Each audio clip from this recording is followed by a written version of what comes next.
6월 10일 오늘 만난 성경 말씀은 사도행전 19장 1절에서 5절까지의 말씀입니다. 아볼로가 고린도에 있는 동안에 바울은 높은 지역들을 거쳐서 에베소에 이르렀다. 거기서 그는 몇몇 제자를 만나서 여러분은 믿을 때 성령을 받았습니까? 하고 물었다. 그들은 우리는 성령이 있다는 말을 들어보지도 못하였습니다. 하고 대답하였다. 바울이 다시 물었다. 그러면 여러분은 무슨 세례를 받았습니까? 그들이 요한의 세례를 받았습니다. 하고 대답하니 바울이 말하였다. 요한은 백성들에게 자기 뒤에 오시는 이 곧 예수를 믿으라고 말하면서 회개의 세례를 주었습니다.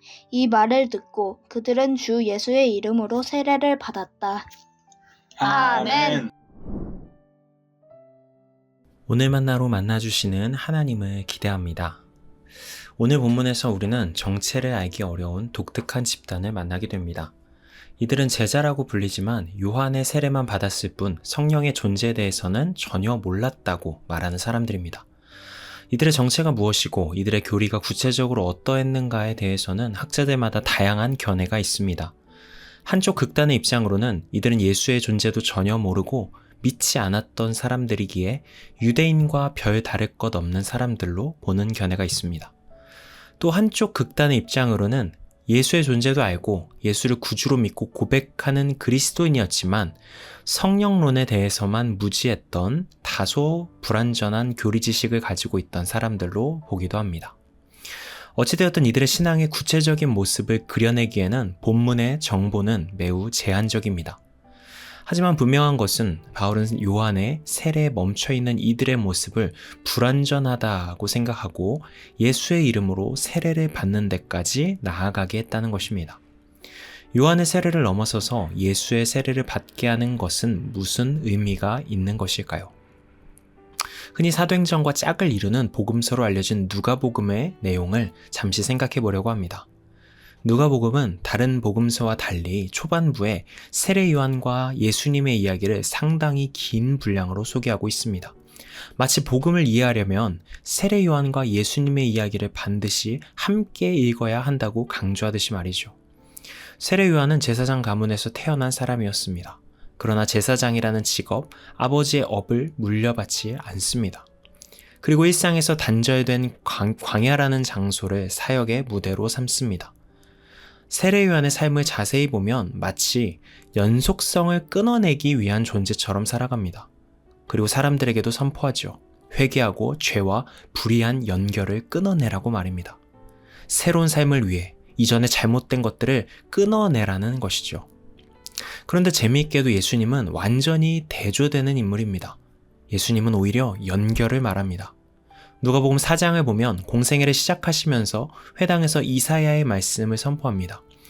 이사야의 옛 예언이 자신의 삶과 사역을 통해 새롭게 해석될 것이고 그렇게 단절된 과거와 현재가 새롭게 연결될 것이라 말씀하십니다. 그리고는 만나는 모든 사람들과 함께하고 당시 사회가 정해놓은 경계와 단절을 뛰어넘어 죄인, 세리와 같은 다양한 자들과 관계를 연결하는 모습을 보여주십니다. 누가복음은 이렇게 자신의 지위를 내려놓고 과거와 단절하고 끊어내라고 말하는 사람과 자신의 목숨을 내어놓고 하늘과 땅을 연결하려는 사람을 대조해서 보여주고 있습니다. 이 전혀 다른 인물의 대조를 통해 누가는 무엇을 말하려고 했던 것일까요? 그것은 끊겨야 새롭게 연결된다는 것입니다. 어느 하나의 말만 정답이 아니라는 것입니다. 세례 요한을 통해 이전에 잘못된 것들과 단절하고 예수님을 통해 새롭게 연결하라고 말하죠. 잘못 연결되어 있던 과거의 욕망과 두려움을 끊어내고 예수님을 통한 전적인 은혜로 새롭게 우리의 삶을 하나님과 이웃과 연결하라는 것입니다. 이런 단절과 연결의 이야기의 절정은 예수님의 십자가의 죽음과 부활을 통해서 드러나게 됩니다. 다시 오늘 본문으로 돌아와 볼까요? 요한의 세례밖에 모르는 사람들이 있습니다. 아마도 추측건데 이들의 신앙의 열정은 과거와의 단절, 잘못된 것들과의 분리에만 초점이 맞추어져 있지 않았을까 싶습니다. 재미있게도 오늘날 우리 주변에도 이와 유사한 신앙의 모습을 가진 사람들을 간혹 만날 때가 있습니다. 지나치게 회개를 강조하면서 거룩하기 위해서 세상과 단절하고 분리하는데 에너지를 쏟는 사람들 말입니다. 그래서 교회 안에서의 활동이 신앙의 전부가 되어버린 사람들이죠. 얼핏 보면 경건해 보이지만 이들의 삶을 통해 맺어지는 열매는 고립과 분리, 더 나아가서는 정죄와 독선뿐입니다. 진정한 복음의 삶을 위해서는 예수의 세례까지 나아가야 합니다. 예수님의 사랑 안에서 자신의 삶으로 빚어낸 거룩한 연결을 지향해야 하는 것이죠. 그리하여 나의 좁은 편견과 아집을 깨뜨리고 분리되었던 사람들과 다시금 사랑의 관계에 참여하여 성령의 교통하게 하시는 은혜의 역사를 경험해가는 사람들이 복음을 살아내는 사람들인 것입니다. 사랑하는 높은 뜻 성도 여러분, 요한의 세례만 아는 사람처럼 단절과 분리에 초점이 맞추어진 신앙으로 살아가고 있지는 않으신지요?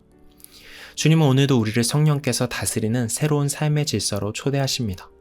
단절되고 끊어졌던 관계들이 새롭게 연결되고 굳건했던 마음의 담장들이 허물어지는 화해의 역사로 이끌어 가십니다. 새롭게 시작되는 한 주간 우리의 삶을 통해 그렇게 일하기를 원하시는 하나님의 마음, 인도하심을 다시 한번 기억하면 좋겠습니다. 인도하시는 걸음 따라 성령의 교통하심의 은혜를 누려가는 모든 성도님들 되시기를 축복합니다. 기도하시겠습니다. 성령 하나님, 우리의 신앙이 단절과 분리를 넘어 연합과 사랑으로 향하게 하옵소서. 성령의 교통하심이 새롭게 창조해 가시는 관계의 은혜를 누려가는 복을 누리는 우리 모두 되기를 소망합니다. 예수님의 이름으로 기도드립니다. 아멘. 이제 두 가지 기도 제목으로 함께 기도합니다. 첫 번째로 오늘의 말씀을 따라 기도하겠습니다. 성령님께서 다스리고 인도하시는 대로 연합과 사랑의 삶으로 나아가는 한 주 될 수 있게 인도하옵소서. 두 번째로 해외에서 사역하시는 선교사님들을 위해 기도하겠습니다. 선교사님들의 사역과 삶을 통해 현재 무너지고 깨어진 관계들이 다시 회복되고 살아나는 역사가 있게 하옵소서. 이 제목으로 기도하신 후에 개인 기도로 나아가시겠습니다.